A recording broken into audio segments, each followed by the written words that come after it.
Pernah nggak sih Anda merasa kayak, aduh tenggelam gitu ya di lautan informasi, artikel, podcast, buku, hasil rapat, semuanya masuk aja gitu.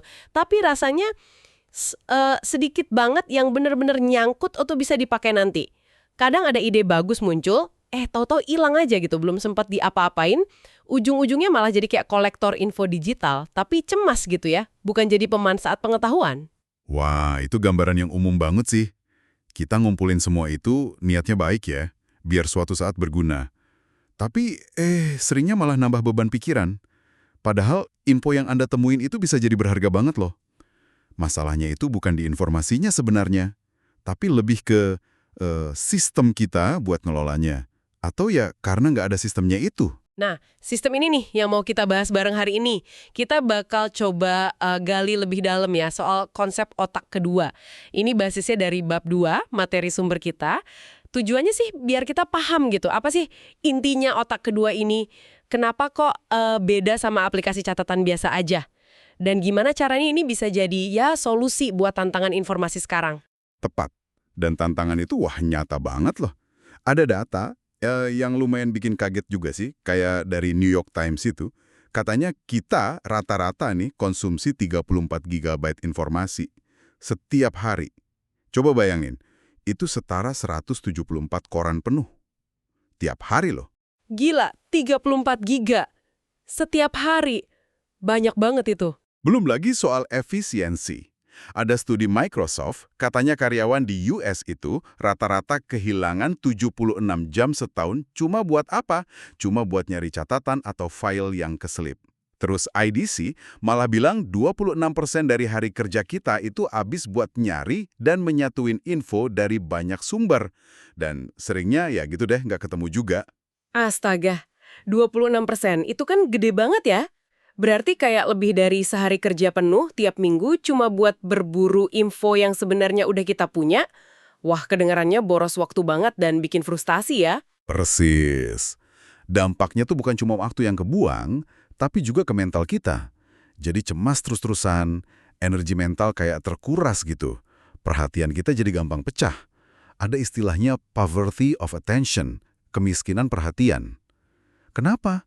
Ya karena otak biologis kita ini, yang sebenarnya nggak banyak berubah ya selama 200.000 tahun, emang nggak dirancang buat ngadepin volume dan kecepatan info kayak zaman sekarang. Kita butuh semacam upgrade lah cara kita interaksi sama pengetahuan. Oke, ini jadi bikin konsep otak kedua kedengaran penting banget ya. Coba deh kita mulai dari akarnya. Ide ini asalnya dari mana sih? Ternyata bukan hal yang benar-benar baru ya. Sama sekali bukan hal baru.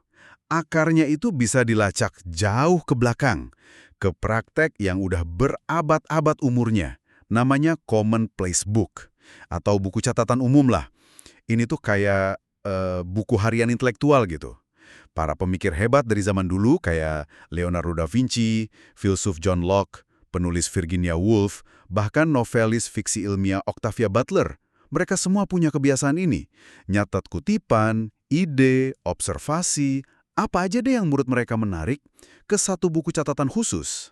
Oh, jadi bukan sekedar diary biasa ya, tapi lebih kayak koleksi pemikiran pribadi yang dipilih-pilih gitu.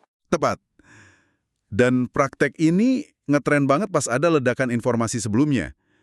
Zaman pencerahan sama revolusi industri.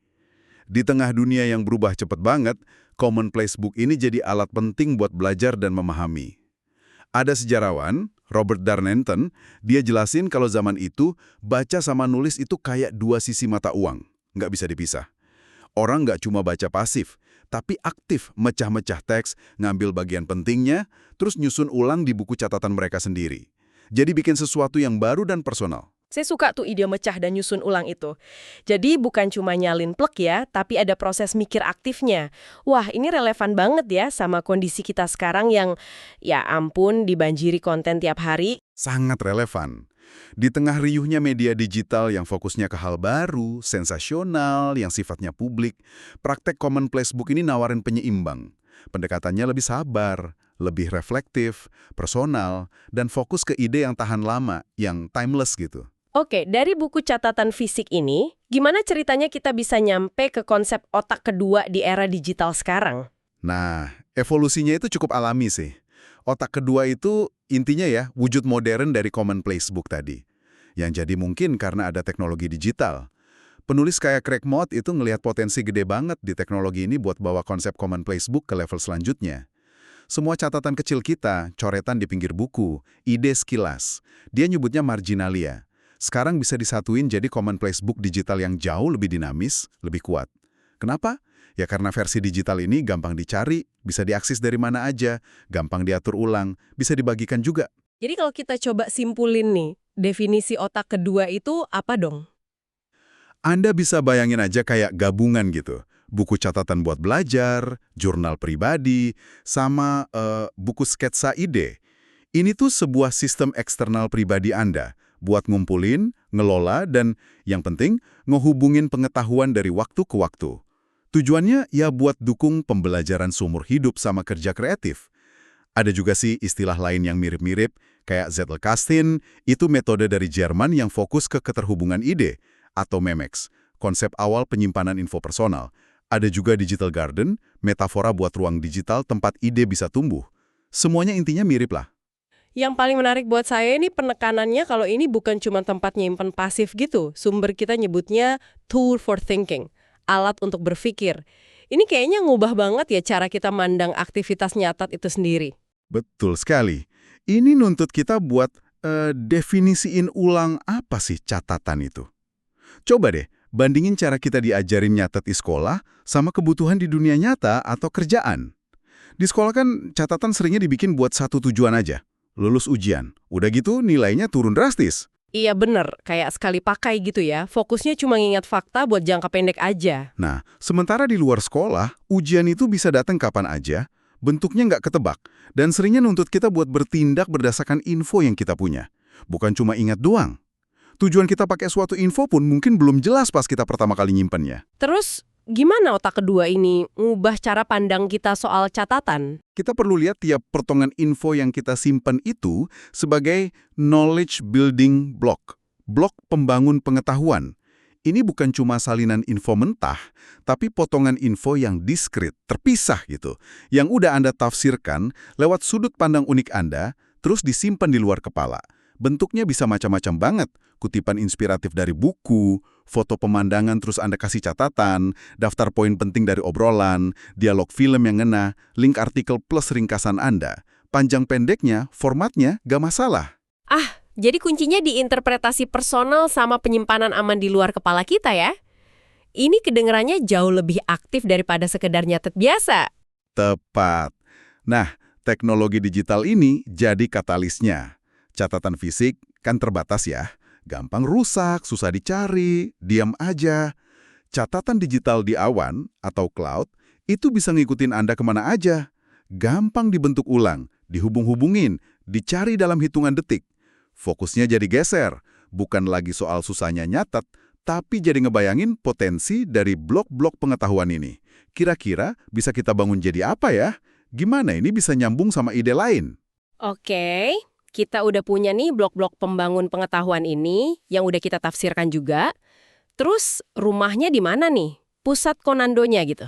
Nah, pusat komandonya, jantungnya otak kedua ini, biasanya adalah aplikasi pencatat digital, Digital Note-Taking App. Meskipun ya, sistem otak kedua secara keseluruhan bisa aja melibatkan alat lain, kayak aplikasi to-do list, kalender, atau bahkan email.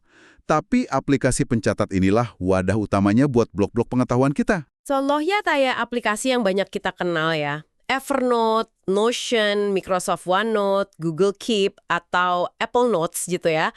Apa sih yang bikin aplikasi jenis ini cocok banget buat otak kedua? Sumber kita itu nyebutin ada 4 karakteristik kunci yang bikin dia ideal. Pertama, multimedia. Mereka bisa nyimpan hampir semua format. Teks, gambar, PDF, link web, audio, bahkan coretan tangan digital. Fleksibel banget kan?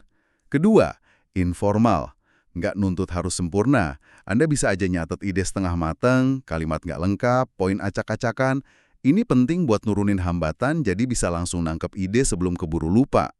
Ketiga, open-ended atau terbuka. Maksudnya prosesnya tuh jalan terus, nggak ada final draft. Anda bisa terus nambahin, ngedit, ngembangin catatan seiring waktu, cocok buat eksplorasi ide tanpa batas. Keempat, action-oriented atau berorientasi tindakan. Dirancang biar bisa nangkep info cepat, jadi Anda bisa balik lagi fokus ke kerjaan utama, tapi infonya tetap aman kesimpan buat nanti. Ditambah lagi keunggulan digital yang udah jelas banget ya, nyarinya cepet banget, bisa dibagiin, ada backup otomatis, ngeditnya gampang, bisa dihubungin antar catatan, ini penting banget nih. Terus sinkron antar perangkat lagi. Rasanya kayak ngegabungin enaknya nyoret-nyoret di buku catatan sama kekuatan analisis software modern ya. Tapi, ada satu peringkatan penting nih kayaknya. Bener banget. Penting banget ini. Jangan sampai kejebak nyari aplikasi yang sempurna. Nggak ada soalnya aplikasi yang sempurna buat semua orang. Godaan buat nyobain aplikasi baru terus itu bisa jadi bentuk nunda-nunda kerjaan aja. Mulai aja pakai aplikasi apapun yang udah Anda punya atau kuasai. Bisa Apple Notes, Google Keep, apa aja deh. Nanti kalau emang perlu, bisa pindah. Yang paling penting itu punya satu tempat terpusat yang bisa Anda andelin. Sumber kita juga nyaranin lihat panduan di buildingasecondbrain.com/resources kalau Anda mau eksplorasi lebih lanjut soal aplikasi. Oke, poin penting mulai aja dulu. Nah, setelah kita punya tempatnya, punya blok pengetahuannya, apa sih sebenarnya kekuatan super yang bisa dikasih sama otak kedua ini? Sumber kita nyebut ada 4 kemampuan penting. Iya, 4 kemampuan ini tuh intinya kenapa otak kedua ini berharga banget. 1, membuat ide jadi konkret. Maksudnya, ngeluarin ide dari kepala kita ke media di luar. 2, mengungkap asosiasi baru. Nemuin hubungan yang nggak kepikiran sebelumnya, antar ide yang beda-beda. 3, menginkubasi ide. Ngebiarin ide itu berkembang pelan-pelan, seiring waktu ditambah masukan baru. 4, mempertajam perspektif unik. Membangun argumen atau karya orisinal dari bahan yang udah kekumpul. Coba kita fokus bentar ke poin pertama ya, membuat ide jadi konkret. Kenapa ini kuat banget? Karena begitu sebuah ide yang tadinya cuma abstrak di kepala, jadi sesuatu yang bisa kita lihat, tulisan, gambar, diagram, kita jadi bisa mulai mainin ide itu. Kita bisa amatin dari berbagai sudut, atur ulang, edit, gabungin sama ide lain. Wah, iya ya. Ini ngingetin saya sama kebiasaan kita nyoret-nyoret di kertas pas lagi mikir keras. Ngeluarin dari kepala tuh beneran bantu banget ternyata. Tuan buku asik yang bagus banget itu penemuan struktur helix ganda DNA oleh James Watson sama Francis Crick tahun 1953. Mereka nggak cuma mikirin itu di kepala loh, mereka pakai model fisik potongan-potongan kardus yang dipotong sesuai bentuk molekul di meja kerja mereka. Mereka geser-geser potongan itu, nyobain macam-macam konfigurasi, sampai akhirnya nemu struktur yang pas sama semua data hasil percobaan yang ada. Wow, jadi sekelas pemenang Nobel aja butuh alat bantu eksternal buat mikir visual ya. Ini nunjukin betapa terbatasnya kapasitas mental internal kita buat ngadepin hal rumit. Tepat sekali. Ini negasin temuan dari riset kognitif, kayak yang diungkapin sama Chambers dan Reisberg, bahwa keterampilan kita dengan dunia eksternal itu melampaui keterampilan kita dengan dunia internal. Kita lebih jago ngutak-atik dan memahami sesuatu kalau kita bisa interaksi sama hal itu di luar kepala kita. Nah, otak kedua ini kayak perluasan dari meja kerja Watson dan Crick tadi. Tapi bentuknya digital dan lebih fleksibel. Terus gimana dengan poin keempat tadi? Mempertajam perspektif unik. Gimana otak kedua bantu di situ? Ini juga penting banget. Penulis Sebastian Junger punya pandangan menarik soal writer's block atau kebuntuan nulis. Menurut dia, itu seringnya bukan karena kita kurang kata-kata, tapi karena kurang amunisi, maksudnya bahan mentah, kayak riset, observasi, kutipan, ide-ide yang relevan. Nah, otak kedua Anda itu fungsinya kayak sumur amunisi ini. Pas Anda mau nulis, presentasi, atau bikin sesuatu, Anda nggak mulai dari nol. Anda udah punya koleksi blok pengetahuan yang kaya, yang udah Anda tafsirkan, siap dirangkai jadi sesuatu yang baru dan nunjukin perspektif unik Anda. Oke, jadi kita punya kekuatan super ini. Tapi gimana caranya kita bangun dan pakai otak kedua ini secara sistematis, biar kekuatannya beneran keluar? Nah, disinilah metode coding masuk kan ya? Bener banget. Kalau otak kedua itu tujuannya, maka code ini peta jalannya. Code itu singkatan dari 4 langkah kunci buat ngelola aliran informasi lewat otak kedua Anda. Capture, menangkap, organize, mengatur, distill, menyaring, dan express, mengekspresikan. Ini jantung dari metodologi praktisnya. Bisa kita ulas dikit nggak inti dari tiap langkah ini? Terutama hubungannya sama masalah awal kita tadi soal tenggelam dalam informasi. Tentu bisa banget. Pertama, capture, menangkap. Ini intinya soal jadi selektif. Daripada nyoba nyimpen semuanya yang justru bikin overload, fokus aja nangkap apa yang beresonansi secara pribadi sama Anda. Hal yang menurut Anda menarik, berguna, atau bikin kaget. Ini filter pertama buat ngelawan banjir informasi. Kedua, organize, mengatur. Lupain deh folder-folder topik ala akademis yang ribet. Atur catatan Anda berdasarkan kemudahan untuk bertindak, actionability. Maksudnya, kaitin catatan sama proyek atau tujuan aktif Anda sekarang. Ini biar catatan Anda relevan dan siap dipakai, bukan cuma jadi arsip mati. Ketiga, distill, menyaring. Ini kunci biar catatan Anda tetap berguna jangka panjang. Temukan esensi atau inti dari tiap catatan. Ringkas pakai kata-kata Anda sendiri. Tujuannya biar Anda di masa depan bisa ngerti intinya tepat tanpa harus baca ulang sumber aslinya yang panjang. Keempat, ekspres, mengekspresikan.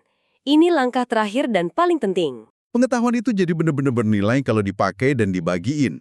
Gunakan koleksi catatan Anda buat bikin sesuatu yang baru, laporan, artikel, presentasi, karya seni, solusi masalah. Proses ekspresi ini juga sekaligus memperdalam pemahaman Anda loh. Jadi ODOD ini bukan cuma soal nyimpen ya, tapi sebuah siklus aktif gitu untuk memproses informasi jadi hasil yang berarti. Kedengarannya kayak prinsip yang fleksibel ya, bukan aturan kaku. Tepat sekali. Ini prinsip-prinsip yang sifatnya abadi. Bisa diadaptasi sesuai gaya kerja dan alat yang Anda pakai. Dan perlu diingat juga, nilai otak kedua Anda itu bakal berkembang seiring waktu dan penggunaan. Biasanya ada 3 tahapan perkembangan yang dilewatin penggunanya. Oh iya, apa aja tuh tahapannya? Tahap pertama itu remembering, mengingat. Di awal-awal, banyak orang pakai otak kedua sebagai alat bantu memori eksternal yang andal. Buat nyimpen detil rapat, kutipan penting, instruksi proyek, daftar bacaan. Ini aja udah bantu banget ngurangin beban kognitif. Masuk akal sih. Terus tahap selanjutnya? Connecting. Nah, seiring koleksi catatan Anda makin banyak, Anda bakal mulai lihat pola dan hubungan antar ide dari sumber yang beda-beda. Sesuatu yang mungkin nggak akan pernah Anda sadari kalau cuma ngandelin memori di kepala. Misalnya, tiba-tiba Anda lihat koneksi antara konsep dari buku psikologi yang Anda baca tahun lalu sama tantangan di kerjaan Anda sekarang. Disinilah momen aha sering muncul. Wah seru tuh kalau udah bisa gitu. Terus tahap puncaknya? Creating. Ini tahap di mana otak kedua Anda benar-benar berubah jadi mitra kreatif sejati. Anda nggak cuma ngehubungin ide, tapi secara aktif pakai kumpulan catatan Anda sebagai bahan baku buat ngasilin karya orisinil, ngembangin solusi inovatif, atau bangun argumen yang kuat. Di tahap ini, otak kedua bukan lagi sekedar tempat nyimpen, tapi udah jadi pabrik ide.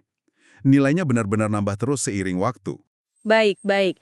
Mari kita coba rangkum ya inti dari eksplorasi kita tentang bab 2 ini. Jadi, otak kedua ini intinya adalah evolusi digital dari praktik lama commonplace book, sebuah sistem personal buat ngadepin era informasi yang kebanyakan ini. Dan ini bukan cuma soal nginget, tapi sebuah alat untuk berpikir yang bantu kita ngubungin ide dan akhirnya ya berkreasi. Betul. Kita juga lihat pentingnya geser cara pandang soal catatan ya. Bukan arsip pasif, tapi blok pembangun pengetahuan yang dinamis. Aplikasi pencatat digital jadi pusatnya, karena karakteristik kuncinya tadi, multimedia, informal, terbuka, sama orientasi ke tindakan. Dan kekuatan supernya itu terutama ada di kemampuannya bikin ide abstrak jadi konkret, kayak contoh Watson dan Crick tadi. Sama kemampuannya nyediain amunisi buat mempertajam perspektif unik kita. Terus metode code, capture, organize, distill, express, itu ngasih kerangka kerja praktisnya buat bangun dan manfaatin kekuatan ini. Intinya sih, sistem ini tujuannya buat memberdayakan Anda, para pembelajar, buat ngubah informasi.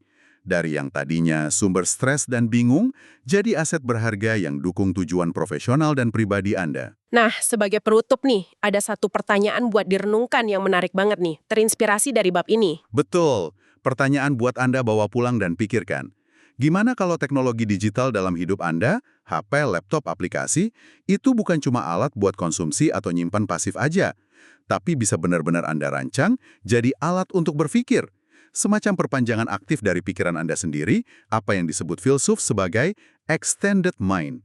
Gimana kalau Anda bisa secara sistematis ngubah arus informasi yang Anda temui tiap hari jadi aset pengetahuan yang proaktif, bantu Anda capai tujuan-tujuan penting Anda, bukan malah jadi beban yang bikin Anda kewalahan. Wah, itu pertanyaan yang ubah cara pandang banget ya. Mikirin teknologi bukan sebagai pengganggu, tapi sebagai mitra berpikir. Dampaknya bisa gede banget loh ke cara Anda belajar, kerja, dan berkreasi. Mungkin langkah awal yang bisa Anda coba ya, sekedar lebih sadar aja. Informasi apa sih hari ini yang benar-benar beresonansi sama Anda? Apa yang bikin Anda berhenti sebentar terus mikir, ini menarik nih. Mulai aja dari situ. Oke deh, terima kasih banyak sudah menyimak eksplorasi mendalam kita mengenai bab 2. Apa itu otak kedua? Semoga obrolan ini bisa kasih percikan ide ya tentang gimana Anda bisa mulai bangun sistem pribadi buat ngelola pengetahuan Anda lebih baik lagi. Ingat, mulai dari yang kecil aja, perhatikan apa yang menarik perhatian Anda. Sampai jumpa di pembahasan kita selanjutnya ya.